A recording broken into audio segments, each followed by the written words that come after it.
हरिओम।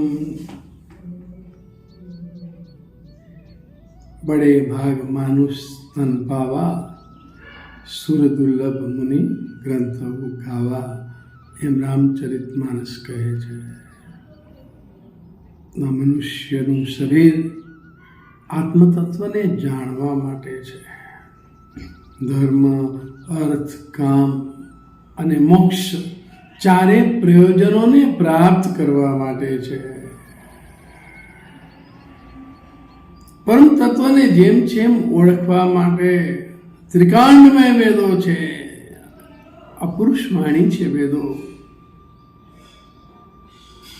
વેદોના અંતર્ગત ઉપનિષદો છે.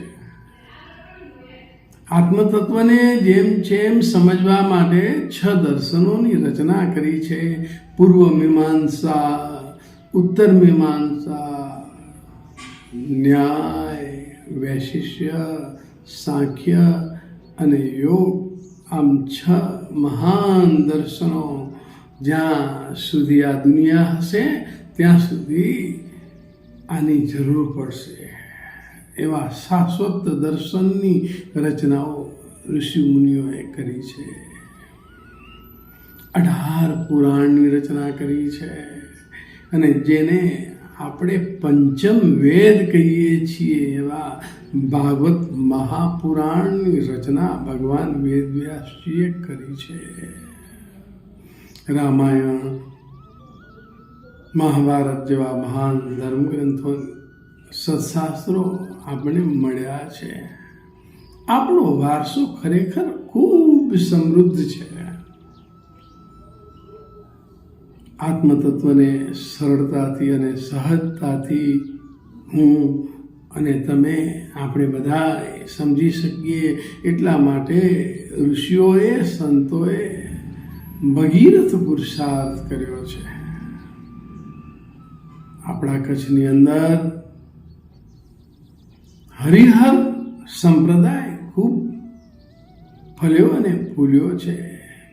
વાંઢાય તીર્થની અંદર મહાન તપોભૂમિમાં ઋષિ મુનિઓએ ખૂબ સાધના કરી છે.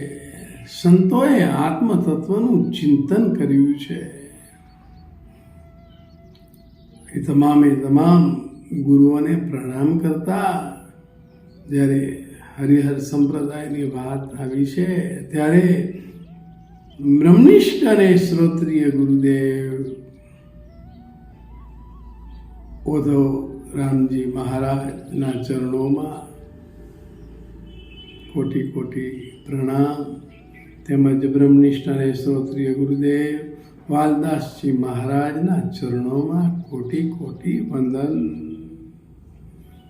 આ જ પરંપરાના એક મહાન સંત અમને જીવનકાળ દરમિયાન મળ્યા અને અમને ખૂબ આશીર્વાદ આપ્યા છે એવા ભાઈ શ્રી આદરણીય બચુભાઈ ભગતના ચરણોમાં કોટી કોટી પ્રણામ. એકવાર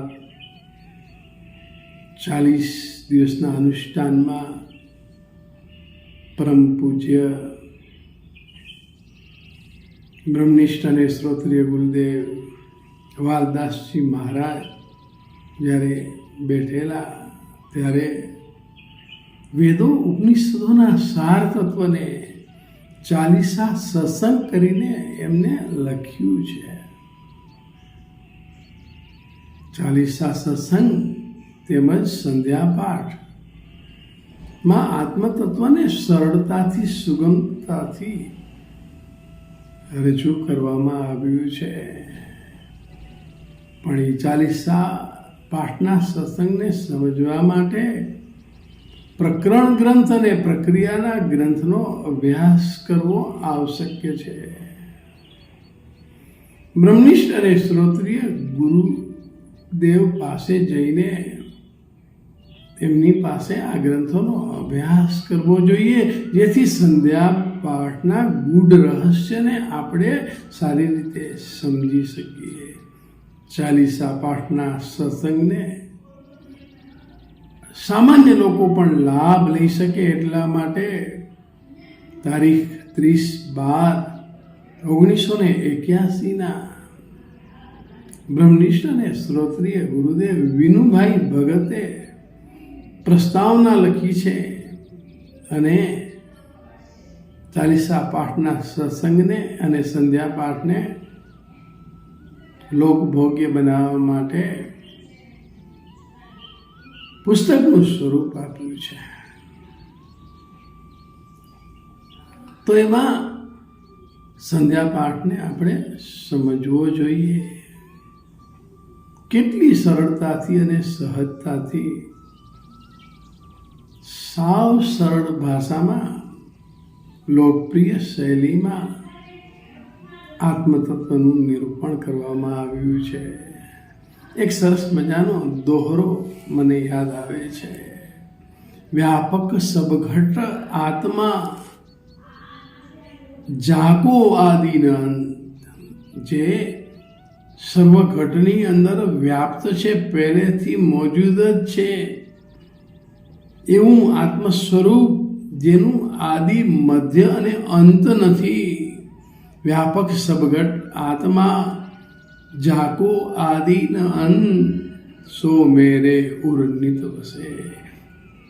જે સર્વત્ર હોય તે અત્યારે હોય, અહીં હોય, આપણી અંદર પણ હોય એવું આત્મતત્વ મારા ઉરમાં, હૃદયમાં, હૃદયરૂપી ગુફામાં રહેલું છે એમ સમજાવનાર બ્રહ્મનિષ્ઠ અને શ્રોત્રિય ગુરુઓને વારંવાર વંદન, વારંવાર વંદન, વારંવાર વંદન. કેટલી સરળતાથી, સહજતાથી આત્મતત્વનું નિરૂપણ કરવામાં આવ્યું છે. ખૂબ આનંદ આવે. ક્યારેક અનુકૂળતાએ સંધ્યા પાઠના દોહરા ઉપર, ચોપાઈઓ ઉપર સત્સંગ કરવા જેવો છે. સરસ મજાની ચોપાઈઓ પણ છે. છંદ નારાજની અંદર સુંદર નિરૂપણ કરવામાં આવ્યું છે. હરિ ગુરુ જો એક હૈ, વિવેક સો વિચારજે, કરી કૃપા કૃપાલ કી, જો આપકો ઉધારજે, લહે જુ બેવ જ્ઞાન કો, અજ્ઞાન અંતરાતજે, અખંડ રૂપ આત્મા, બલી જો પ્રીત સો ભજે. ન दूर है नजीक सो, न नील पीत रंग है, न श्वेत शाम को कहे, न बाल वृद्ध अंग है, न पार है अपार को, न वेखरी पीछा नहीं, सदा संग आत्मा परात पार मानी. આત્મતત્વના સિદ્ધાંતોને કેટલી સરળતાથી પીરસ્યું છે. ન કામ ક્રોધ લોભ હૈ, ન શોભ કો અશોભ હૈ, ન મોહ દ્રોહ કો કરે, ન ભેદ ભાવ ના ધરે, સબે જુદ્વેત ત્યાગ હી, ન સંગ દોષ લાગ હી, તજે ન વેદ આમના, કરે ન મન કામના. કેટલું સરસ મજાનું અદ્વૈતનું વર્ણન છે. દ્વૈતના ત્યાગ પછી આત્મ સ્વરૂપનો આનંદ વિશેષ છે અને તે ત્યારે માણી શકાય કે જ્યારે વેદની આજ્ઞાનું આપણે પાલન કરીએ, ગુરુઓના ચરણોમાં રહીને આત્મતત્વને સમજીએ. કેટલો સરસ મજાનો સોરઠો પણ છે. વસ્તુ ગતે સો એક, या में कछुए भिन्न नाही, हरि गुरु संत विवेक, नाम मनोहर मूर्ख है. તો એવા તમામે તમામ ગુરુજનોને, સંતોને પ્રણામ કે જેને આત્મતત્વને સરળતાથી, સુગમતાથી સામાન્ય માણસ સમજી શકે એના માટે ભગીરથ પ્રયાસ કર્યો છે. હરિઓમ. જય ગુરુદેવ. પ્રણામ.